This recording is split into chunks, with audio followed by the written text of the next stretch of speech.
Greater Sandton and beyond. Get ready for the SANDTON Times Hour with your host, Alexander. It's the beginning of the week, and it's the SANDTON Times Hour on Mix 93.8 FM, and as always, available as a podcast on Apple, Google, and Spotify. I'm Alexander Leibner, and this is edition 81, week 35 of 2022.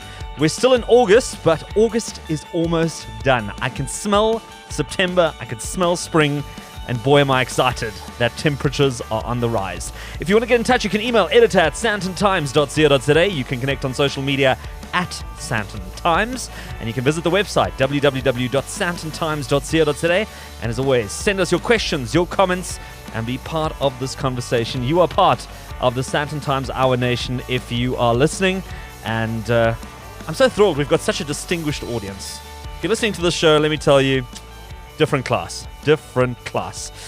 Thank you for making the time to listen wherever you are in the world, in South Africa, overseas, internationally. Getting so many interesting correspondence coming through from all over the world, and we're debating, is it expats? Is it people who have been to South Africa, who are still in touch with South Africa? What makes people tune in? What makes people listen? But we always hope it's good content, great conversation, and stuff that is relevant to you. And as always, I'm happy to say that all is well in Sandton land. And Vincenzo is back behind the desk. We're sounding a little different this week, but I think we're always improving. Did you change something on the system? Okay, so you've done something a little bit differently. And there's more changes happening on the show, on the station, on the podcast. It's exciting. Exciting times. And I think more will be revealed as the weeks unfold. As always, the WhatsApp line is also live, so feel free to use that. It's always good to hear from you. And as I always do, let's have a quick look at what happened this week. Well, how funny is that? Last week we interviewed Edith Venter, and without knowing, I bumped into her at Product of the Year at the next day. She said, oh, wow, like someone had messaged her. They heard the interview on the SANDTON Times Hour, and that's always exciting to hear when guests get good feedback and they have other people they know that happen to tune in or happen to catch it or are regular listeners. So that's really fantastic. And Product of the Year, celebrating interesting and innovative products. And let me tell you, Samsung and Sunlight absolutely cleaned up at this event. I think they pretty much won every category except, one or two that they probably couldn't have entered. But maybe, I don't know, maybe they should collaborate. I don't know what Sunlight and Samsung could do together, but that might be an opportunity to come up with something clever. Then, also spent a really interesting time with the team from Dubai Tourism. They were visiting South Africa for the first time. And if you want some perspective and some vision on the world and running a city or a country or a state, Dubai is just on another level. The incredible things that they are launching and continue to launch and continue to do, everything else aside, is just mind-blowing. It is incredible to see just a place operate the way it does. So I think there's still a lot more coming following that conversation, but it's always just great to meet people from around the world, but also to see how many people are absolutely blown away by South Africa when they come for the first time. There's a perception that they have when they first arrive where they think, oh, it's like this or it's like that. And they've heard things and they've read things and people have warned them or people have told them to do this or to do that. And they finally arrive, and it's just so amazing to sometimes see the country through the eyes of someone who's got a fresh perspective, a fresh look, and it's very optimistic. I think it's very optimistic. I always just feel we should be doing more. We should be doing it faster. And once again, I'll be ringing that tourism bell loud and proud. Coming up on this week's episode, if you've ever thought of getting into property, there's a new book out on the shelves that should help you get started. More on that shortly. Then I've got some travel notes to share with you this week from one of the biggest festivals in the world, and it's an experience you have to put on your bucket list. Next, he created a shoe cleaning service that even saw him cleaning some of Black Coffee's sneakers. He'll tell you all about it a bit later. And finally, after a dramatic life experience, she decided to turn a nightmare into a force for good, and you'll get to hear the whole story. All this and more coming up. We're going to get to our headlines for this week shortly. But as always, let's get this hour rolling with some music. Follow the SANDTON Times on social media. SANDTON Times. This is the SANDTON Times Hour on Mix 93.8 FM with Wake Me Up by Avicii, getting the hour off on an upbeat start. And his birthday's coming up. Hey, Vincenzo, yeah. 8th of September, I think it is. He would have been 33 years old. Hey, gone too soon. What an absolute talent. Avicii, all the way from Sweden. Quick look at the time, and it's time for some headlines for this week.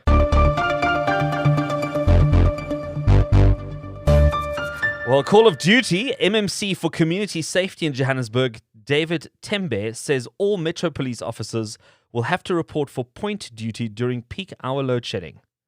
Really? Wow, that took, 15 years to make that kind of announcement? Tembe says this should happen between 6 a.m. and 9 a.m. and between 3 p.m. and 6 p.m. on days when Eskom implements power cuts. No speed trap, no bylaw enforcement, except if they respond to a special incident. They have to do the point duty. Well, that should have been pretty obvious years ago, surely. I think they're just feeling the competition now from all these homeless people that have literally taken over traffic lights all over Johannesburg. And I think in some instances, they're actually doing a pretty good job. I mean, untrained, they figured it out. They've even added new sort of technique to it. And now I think the JMPD is feeling a little bit intimidated by this up-and-coming new competition. Well, like they say, nothing wrong with competition, right? Raises the stakes for everybody. Then, sure, this is a bit of a sad story as well. Drowned workers. Netcare 911 reported 2 workers were connecting a large submerged water valve in Bryanston when they got into difficulties and drowned. Reports indicate that 2 male workers had fallen into a deep pit situated next to a river. An on-scene supervisor who witnessed the incident jumped into the water to help rescue the workers and got into difficulties himself. I believe he made it out, but the search for the 2 men, both in their 40s, was conducted by divers who managed to locate the bodies sometime later at approximately 7 to 10 meters depth. Hey, I mean, there you are, going to work, another day at the office, doing some routine work, and then a freak accident like this. And, terrible. Then electric charging stations are rolling out all over the place. I don't know if you've caught on to this electric car business yet, electric vehicles. Have you thought about changing your car from petrol to electric, given the state of the petrol price? I mean, I know it's supposed to be coming down again, and then it might go up again and down again. So I don't know if you've just given up on petrol altogether. But here we are. Audi South Africa, in partnership with Grid Cars, they finalized the installation of 33 electric vehicle charging stations across the country, including SANDTON. And it says immediately available to all South African electric vehicle drivers. So this is not just about if you own an Audi or don't own an Audi, it doesn't make a difference. Any electric vehicle, you can now connect your car at these charging stations, and it takes about 1 hour to charge your car. I don't know. Not bad, I suppose. It'll probably get faster and faster as we go along. I see there was a university in the United States who actually managed to develop some technology where they brought it down to 5 minutes, but I don't think that's commercially available yet. These charging stations are located at lifestyle and destination venues in Greater Sandton. So they've listed them here: Johannesburg Country Club, Bryanston Country Club, Kyalami Corner, and the Virgin Active in Bryanston. So if you've got an electric vehicle, if you're thinking about an electric vehicle, it's coming. More and more charging stations are popping up, and before you know it, it's a whole new world. That's it for your headlines this week. Next, I'll be taking a look at property investment for women, bricks for chicks, right after the break. You're listening to the SANDTON Times Hour. Follow the SANDTON Times on social media. SANDTON Times. All right, as we kick off this show this week, there's a new book on the shelves which looks to inspire women to succeed in property investment and start their own property portfolio. And it's written by Tanya Haffern. Tanya has been investing in property in South Africa since 2003 and in the UK since 2015. Tanya trained with Robert Kiyosaki's brand Rich Dad Education and traveled extensively across South Africa teaching property investing to large crowds over 2-day seminars. She's also a mom of 2 daughters and has authored a new book which is called Bricks for Chicks. Tanya joins me right now. And Tanya, it's great to have you on the SANDTON Times Hour. And let's just get this out of the way up front. Is it easier being a mom of 2 or investing in property? Hands down, investing in property, Alex. All right, so get a property before you have lots of kids. Absolutely. It'll get you well prepared for the challenges that lie ahead. Well, tell us a little bit more about this book. How did this book come about? I had been, as you mentioned, I had been traveling around the country training for Robert Kiyosaki and chatting to a whole lot of people. And I found that while you impart a whole lot of knowledge over 2 days, people always wanted more. They wanted some guidance. They wanted something to refer back to, something to keep them focused on the dream. And so I started blogging about property on a weekly basis. And in time, after a couple of years, I looked at all of those blogs and I thought, wait a minute, this could be put together as a book, and this could really get out there and just help people and inspire people into investing in property and chasing their own property investing dreams. So it really came about as a result of taking all of those blogs, tweaking them, categorizing them, and there you go, a book. Amazing. So now it's all in one place to read through. I mean, the property as an investment drum has been beaten for absolute decades. And I mean, you're talking about Robert Kiyosaki. I've also had the chance to meet him on one or two occasions for an interview. And I mean, has much changed over the years in terms of how attractive property is? I think so. It's gone through the cycles, of course. We've seen multiple market crashes as we've gone along. Property is suddenly at a peak and everybody's involved in it, and then property crashes and everybody runs. I think for me, it's a little bit like shares.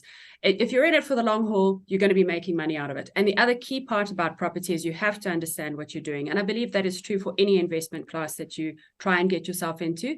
If you understand exactly how to run the numbers, how to look for the right property, and how to invest correctly, property certainly can be one of the pillars in your wealth creation vehicle. Of course, if you go out there and invest in any old property, then you can be badly burnt. And I think property has had a bad rap over the years from amateur investors jumping out into the market and grabbing any old property, holding it, having issues with tenants, issues with cash flow. And as a result, in general, if you mention that you're a property investor, people are inclined to say, oh, that's so dangerous. What are you thinking? But as with anything, if you have the right skills, the more you know, the more you grow, and you can get into property and make sure that you can get a nice little slush fund to help you out.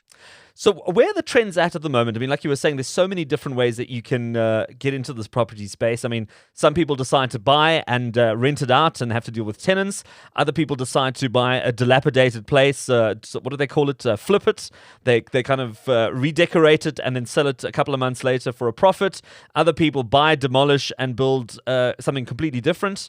Where are we at the moment in South Africa when it comes to the sort of property trends? All three of those strategies are very much in play, along with a couple of other very creative strategies, rent to buy, all kinds of different things. But what I think you need to always go back to is don't worry about what the trends are doing. Worry about your personal situation. How much cash flow do you have available? What areas do you live in? What areas do you want to invest in? And are you looking to receive a passive income every month, or are you looking to receive large lump sums?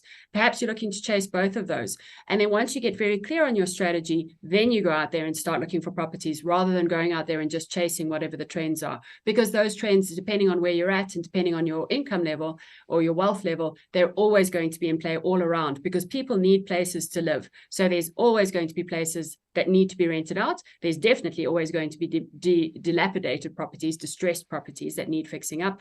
And then, of course, there's going to be people, developers out there who are doing the bigger developments. So this book's unmissably called Bricks for Chicks, Not Buildings for Boys. Why did you decide to write a property book for women specifically? Do they buy property differently to men? Absolutely. Got to whip out that pink purse. No, not at all. I think the rules remain the same. Part of it was a tongue-in-cheek playing with the rhyming, and being a woman myself, being a mom of 2 daughters, and being passionate about empowering women to take care of their financial future. I think that traditionally women have had a bad rap when it comes to finances, perhaps being very dependent on a partner, perhaps being very dependent on a job. And what about if there was a book that was aimed at them, that was a lot of fun, lighthearted, and just started the conversation? So having the title out there, it's very much a conversation starter. A lot of men have come to me and said, well, why can't I read your book? Why is it all for women? And then there's women who say, great, it's girl power. Let's get out there and start claiming back our space and make sure that it's all about us. So really, it was just a fun game to play with the title, and the strategies and the words, or at least the strategies that I describe in my book, can absolutely be followed by men and women. And do a lot of these strategies also apply across different property types? Because you get commercial property, sort of, your strip malls or your sort of larger industrial buildings. But then also you get the things that I think most people will know, which is residential accommodation, be it an apartment or a flat or a house, a freestanding house. Do the strategies pretty much stay the same? No, they don't. And my book is very much aimed at somebody who's getting into the property market, somebody who doesn't have a lot of experience in the market and who wants to understand how it all works and to make sure that they have a solid foundation upon which to build their financial dreams. If you start talking about getting into commercial property, that requires a whole different skill set. And I don't touch on that in this book. Okay, well, that's good to know. So if there was anyone looking at buying a 6,000 square meter warehouse somewhere, that you have to wait for the next edition of this book. Things like Airbnb have obviously dramatically changed the way people buy and rent out apartments, flats. I mean, all kinds of exotic things, tree houses, yachts. How have you seen that play out in the market? I mean, obviously, COVID's been an interesting exercise because a lot of people have also burnt their fingers during this period. Yes, absolutely. And I think Airbnb is a fantastic strategy.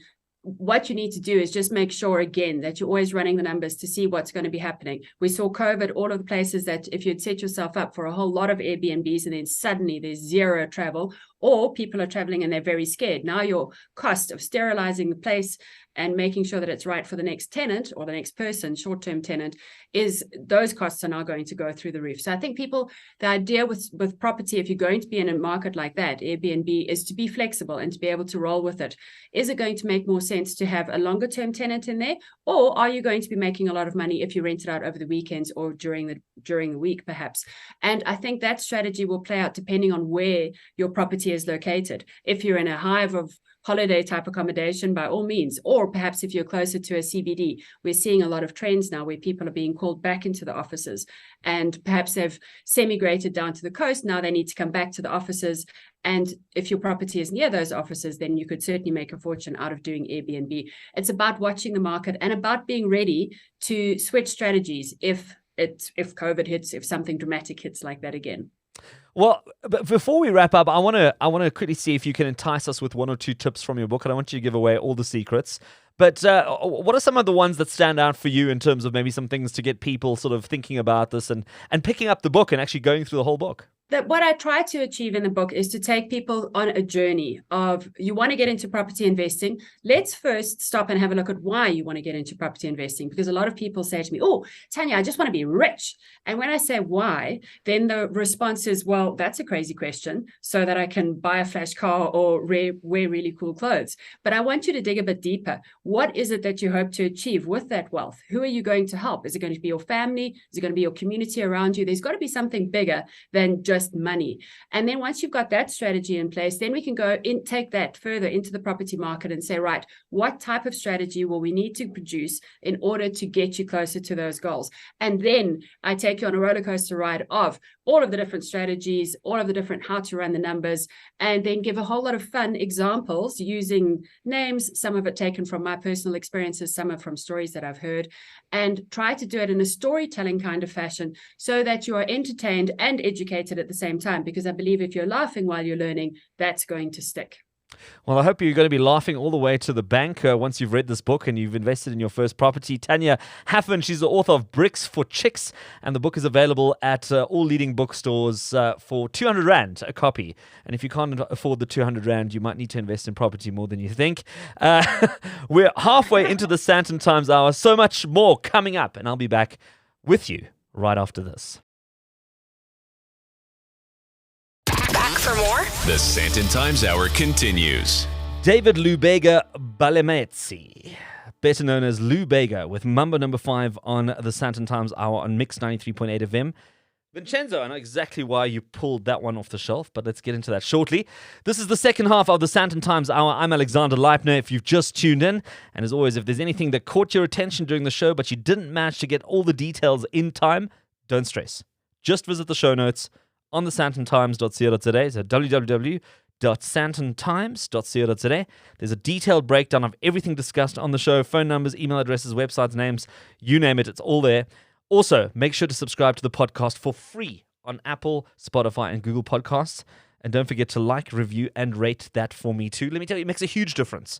It pushes it up the charts. It moves it into the right spaces. The right people get to hear it. Let's just grow this community. Let's grow our listener base. And if you really enjoy the show, why not share it with somebody that you love? And if you don't enjoy the show, share it with people you hate and make their life even more miserable.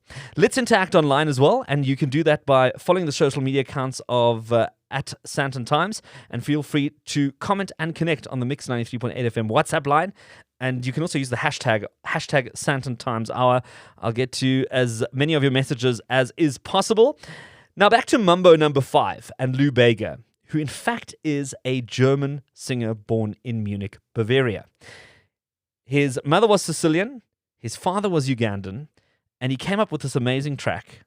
It was a massive global hit, 1999, let me take you back.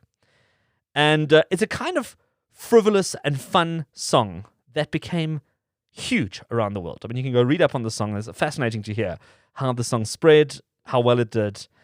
And it ties back into my travel notes for this week. And I want to chat to you about the Oktoberfest in Munich.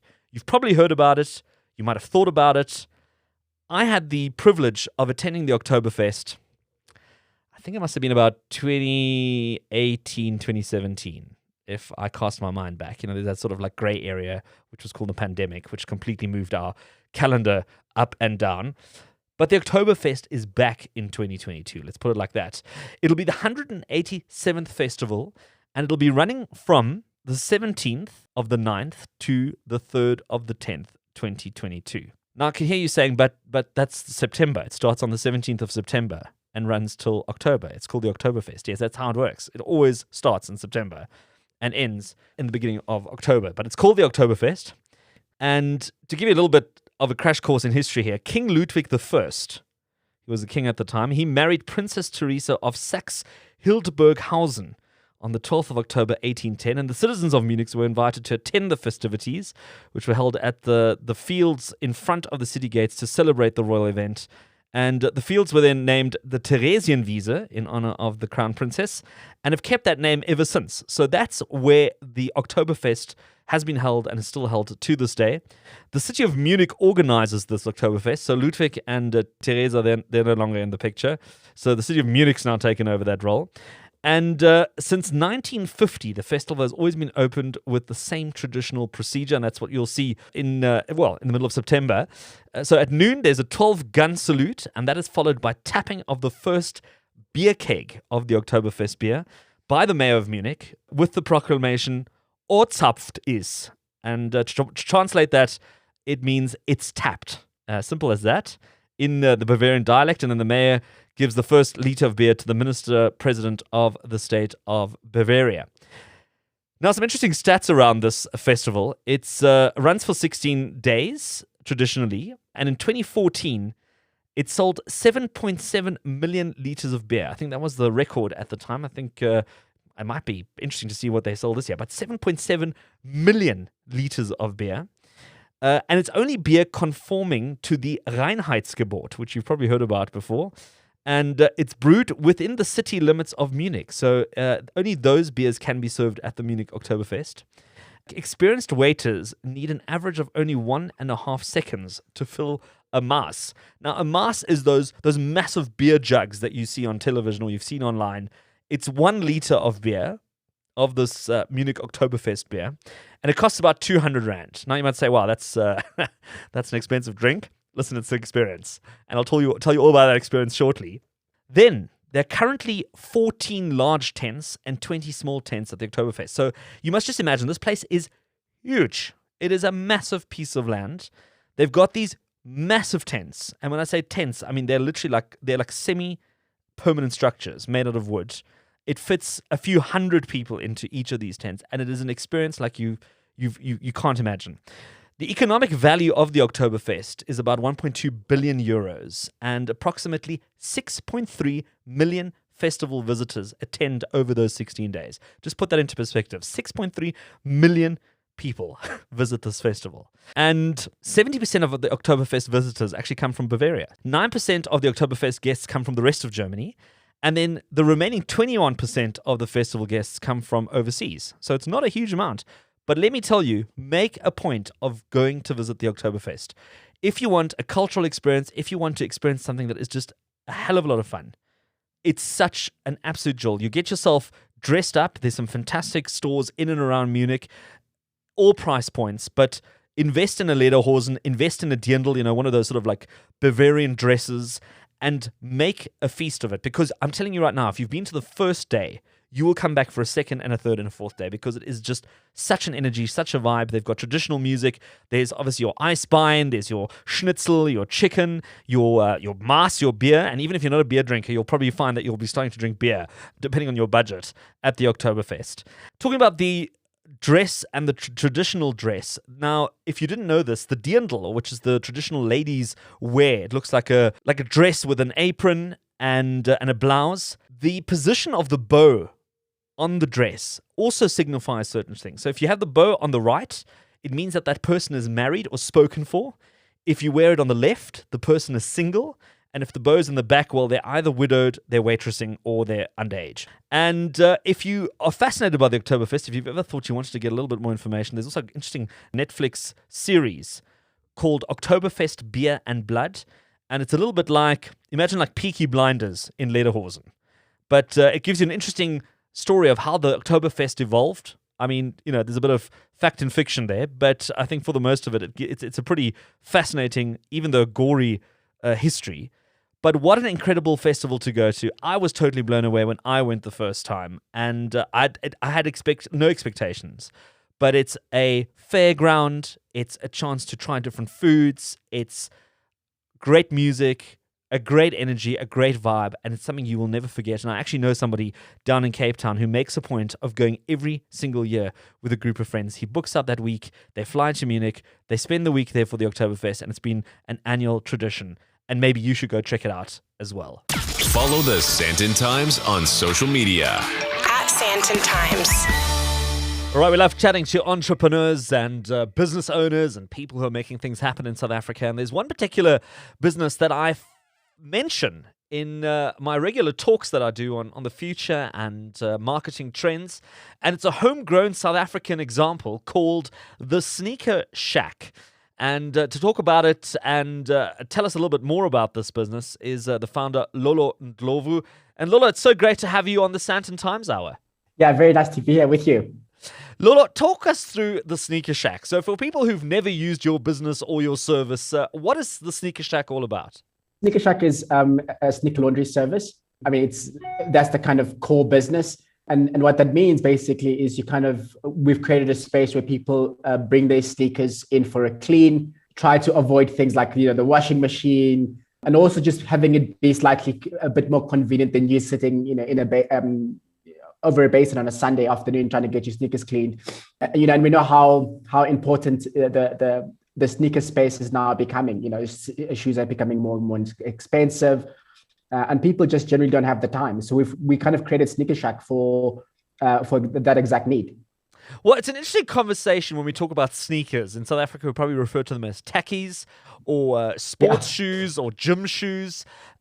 Such a wild niche to go into. I mean, of all the things, you think maybe there's the handbag polishing service or a hat dusting service, but a sneaker cleaning business.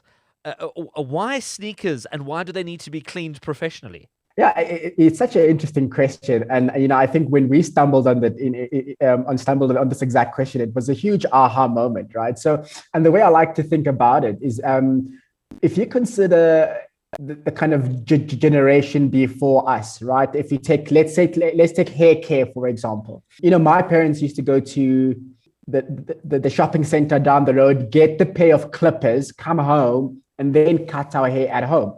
And when I think about it, I've never went to Clicks or Edgar's and gotten a pair of clippers, come home and cut my hair.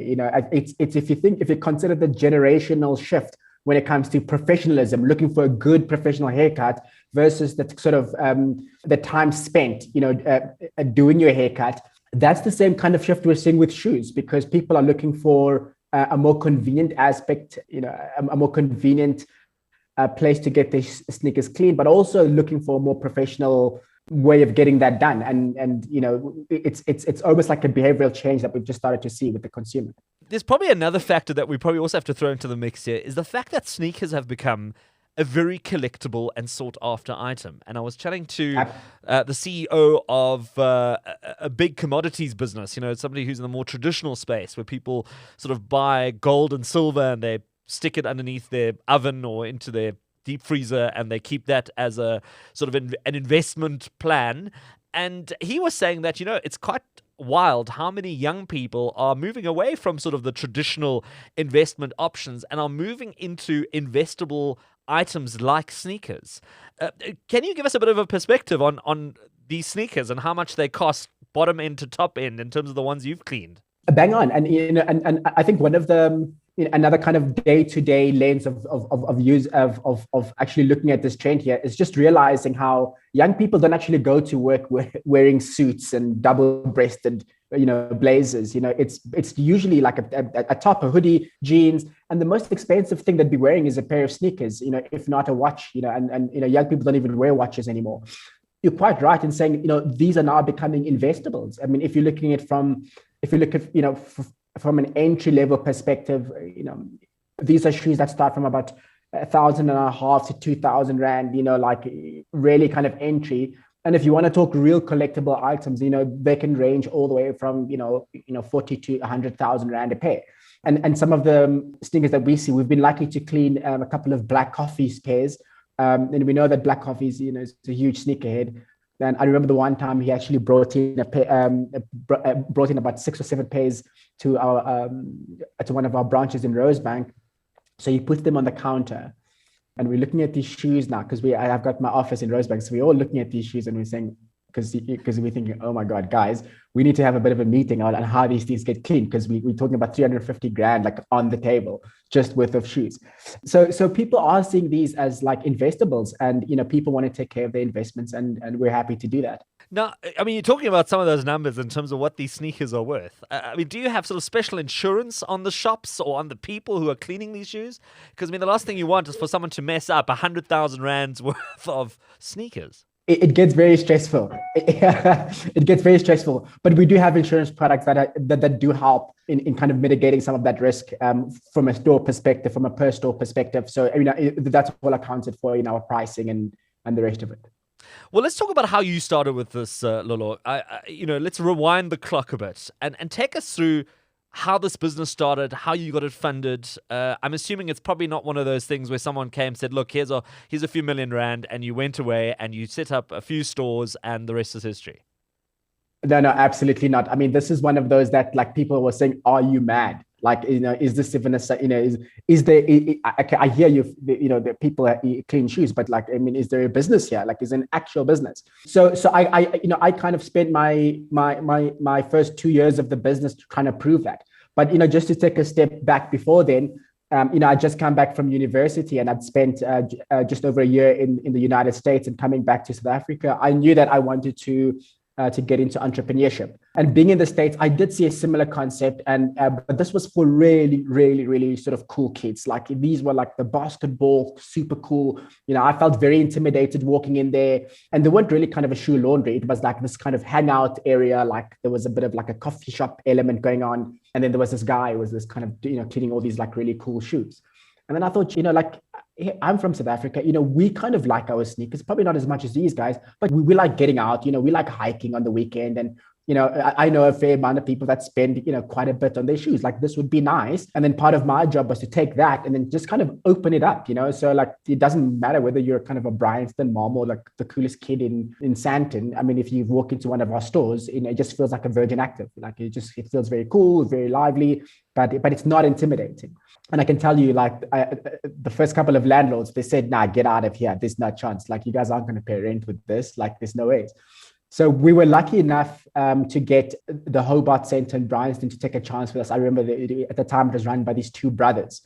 I think we just chatted about cycling the whole time. And then by the end of it, we just kind of signed a lease because we just kind of liked each other. And, they took a big chance with me. And then Sasol Pension Fund then went and took a chance with me with the store in Rosebank.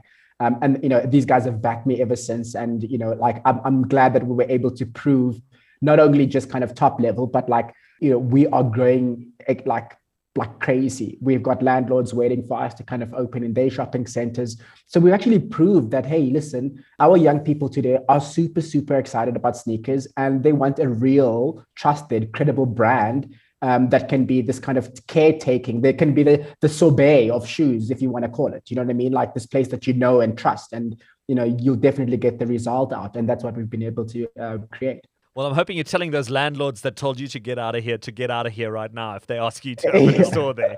As we wrap up, what does the landscape look like for the business now? How many centers are you in? Where can people find you? And what are your expansion plans? So at the moment we've got nine stores. We're in 9 centers, both Johannesburg and Cape Town.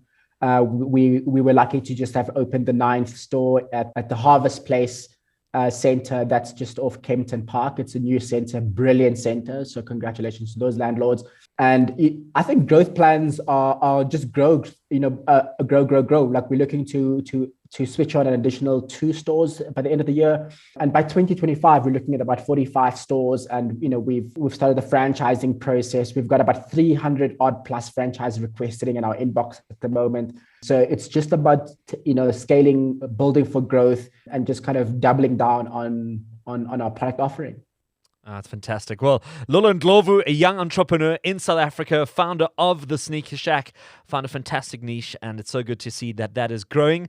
A quick look at the time, and let's slide in one more track before the hour is out. Online, on air, Anywhere, anytime. this is the SANTON Times Hour. Well, almost wrapping up another show for another week. And as we wrap things up, that was Never Be Alone with David Guetta and Morton here on the SANTON Times Hour on Mix 93.8 FM. And as always, available on podcast. As we wrap things up and we come into the last minutes of this show, I thought, it is Women's Month. We're talking all things women. And I came across this really interesting walk that's taking place. It's called the Full Circle Walk. And to talk us through this is Leilani Kuter. She's the founder of Yellow for Survivors. And Leilani, tell us a little bit more about this walk that you've got planned on the 17th of September. Thank you very much for the opportunity. So we are planning to walk 30 kilometers on the 17th of September. We will be starting at 5:30 at the Bidon Bistro in Milderstrip. And the walk is totally for free. People can please come and join us. If they feel they cannot walk so far, they're more than welcome to only walk 5 or 10 kilometers. The reason for this walk is because, unfortunately, I was very brutally raped and left for dead on the 16th of September 1992, which is 30 years ago. And that is why I'm calling it Full Circle, Alex, because I really believe I'm at a full circle stage in my life. And what a lovely way to end it with a 30-kilometer walk, because it happened 30 years ago. Well, let's take a step back on that, because there's quite a bit to digest there that you've just taken us through. You founded this organization called Yellow for Survivors, and it is linked to this rape that took place 30 years ago. Why is it called Yellow for Survivors? So the reason why I'm calling it Yellow for Survivors is because the guy who did it to me, which I didn't know, he had a yellow T-shirt on, and I never really realized it. But I've been doing a lot of walking since 2019. Now, that gives me a lot of time to think, obviously. And so that's why I decided to call it Yellow for Survivors, because 10 years after the ordeal, I actually had a look at my docket, and I only then realized the T-shirt was yellow. So for me, that was just, I decided to take that trigger point and make it something absolutely beautiful and make it my color and make it a happy color and a happy memory. So you've decided to turn what has been probably a traumatic ordeal for most people who've had to go through this. You've turned this particular color into something that is something that gives hope, something that gives positivity, and something that could help the next person avoid being in a situation like this. And you've done a tremendous amount of work and a tremendous amount of activities around or under the banner of Yellow for Survivors. Now, you've mentioned you're doing a 30-kilometer walk. I mean, that is one tremendous walk. I mean, I've done 24 kilometers and felt like a war veteran the next day because your legs, you need Epsom salt baths. But people don't need to do the full 30 kilometers, you say? No, so people don't have to walk the whole 30 kilometers. If they also want, if the walk is not for them, we at Yellow for Survivors offers free self-defense classes. So in that time between 5:30 and say 1 o'clock, we're going to offer self-defense sessions. Okay, so people can come and join us. We say people can give like a 50 Rand donation if they want to. It will start at 10 o'clock from the Bidon Bistro in Cradlestone. And the idea is really just to encourage people to actually learn more about self-defense, because Alex, I feel very passionate about self-defense because I was only 18 when it happened to me, and I'm quite a small person, and I really in my heart believe I would have maybe had a better chance to get out of the room if I had the skills. So that's really the motivation behind it, is to say that if you've got these self-defense skills, things might have turned out differently. Yes, listen, the last thing we ever want to do, we don't tell people we're making a Lara Croft or something like that now. Yeah, we're not making a superwoman. All we are trying to do is like any skills in life. We want to help you, to give you these skills. So if you may be in a situation, that it can help you to get out of the situation so you can call for help. Is there a particular dress code for this event? Are you encouraging everybody to wear yellow? Yes, please. People must please come with a yellow cap or a yellow t-shirt or yellow socks or whatever they want to wear. We normally get a lot of media attention as well, and so the coverage. And the reason why I'm excited about that is because the more awareness we can create, the more people we can help. Well, I mean, you say it's been 30 years, and for many people, they might say, look, 30 years is an unbelievable amount of time for something to have happened. But just the other day, we've had this horrendous incident that has happened in Krugersdorp related to some of the illegal mining activities. Do stories like this trigger you at that point? Does it take you back to a dark place when you hear these stories and that not much has changed in 30 years? It's a very good question. It doesn't trigger me. It makes me angry because in the country, South Africa, we don't do enough about it. And I always say this. Unfortunately, I think they will only start to listen when it happens close to home. And trust me, I don't wish this upon my worst enemy, okay? But when are they going to start listening to us? There are so much things that can be done because firstly, people don't, and what makes me sad about cases like that, people don't report it because nothing gets done to it. Nothing. You must remember, I was only 18 in 1992. The policeman that year already said, oh, well, in Afrikaans, this is the sixth one this week. There's a very nonchalant mannerism about this very important thing in this country. This is a pandemic in South Africa. Yeah. Well, look, on a positive note, let us make the best of this walk on the 17th of September. As we said, it's 30 kilometers. It's in Muldersdrift. All the details will be up on the SANDTONTIMES.co.za. If you didn't manage to jot that down, you can always visit the website and get more details. And Leilani Kuter, founder of Yellow for Survivors, I wish you all the best in putting this together and marking 30 years since this incident happened. Thank you very much. I really enjoyed this interview, and please come and join us. It's going to be an awesome day. Well, Leilani, I'm going to go through my wardrobe and see if I can find something yellow to wear as well. Well, that's it for another SANTON Times Hour on Mix 93.8 FM, and as always, available as a podcast on Apple, Google, and Spotify. If you want to get in touch, you can email editor@santontimes.co.za or connect with us on social media @SANTON Times and visit the website www.santontimes.co.za. And feel free to send through your questions, suggestions, and comments. It's always good to hear from you and to get your input and feedback. Thank you to all our guests for this week, and a big thank you to you, Vincenzo. Great stuff as always. And thank you to the SANTON Times team as well as everyone at Mix 93.8 FM. And thank you for listening. And let's connect again next week.